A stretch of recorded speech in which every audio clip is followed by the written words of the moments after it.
నీటిని మంచినీటిగా మార్చే ఒక ప్లాంట్ని, అంటే సముద్రపు నీటిని వాళ్ళు మంచినీళ్ళుగా మార్చుకునే వాటర్ తాగుతారు.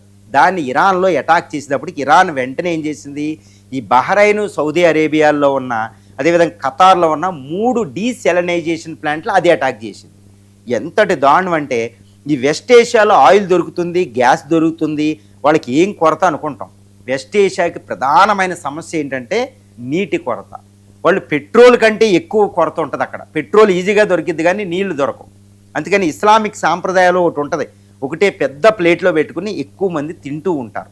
గుర్తుపెట్టుకోవాలి, అక్కడ ఉన్న నీటి కొరతకు అనుకూలంగా అక్కడ సాంప్రదాయాలు వస్తాయి. భారతదేశంలో చూడండి, తమిళనాడులో లుంగీలు కట్టుకుంటారంటే వేడి ఎక్కువ ఉంటుంది, అంటే ప్రకృతి ఆధారంగా రిలీజియస్ సాంప్రదాయాలు వస్తూ ఉంటాయి. కాబట్టి ఇప్పుడు గల్ఫ్లో నీళ్లు దొరకవు, పెట్రోల్ దొరికింది, గ్యాస్ దొరికింది.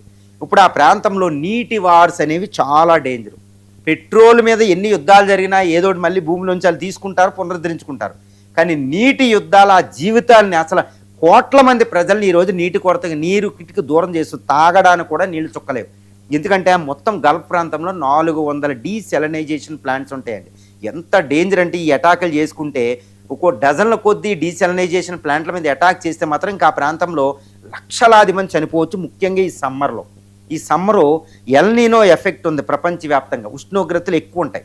కాబట్టి ఈ ఉష్ణోగ్రతలు ఎక్కువ ఉండడం వల్ల డీసెలనైజేషన్ ప్లాంట్స్ అంటే కొన్ని లక్షల మంది ప్రాణాలు పోయే అవకాశం ఉంది, ఒక నీళ్లు దొరక్క ఎడారి ప్రాంతంలో. ఎందుకంటే సౌదీ అరేబియా, ఈ బహ్రైన్, ఖతార్ ఇవేంటంటే సహారా డెజర్ట్ ఎక్స్టెండ్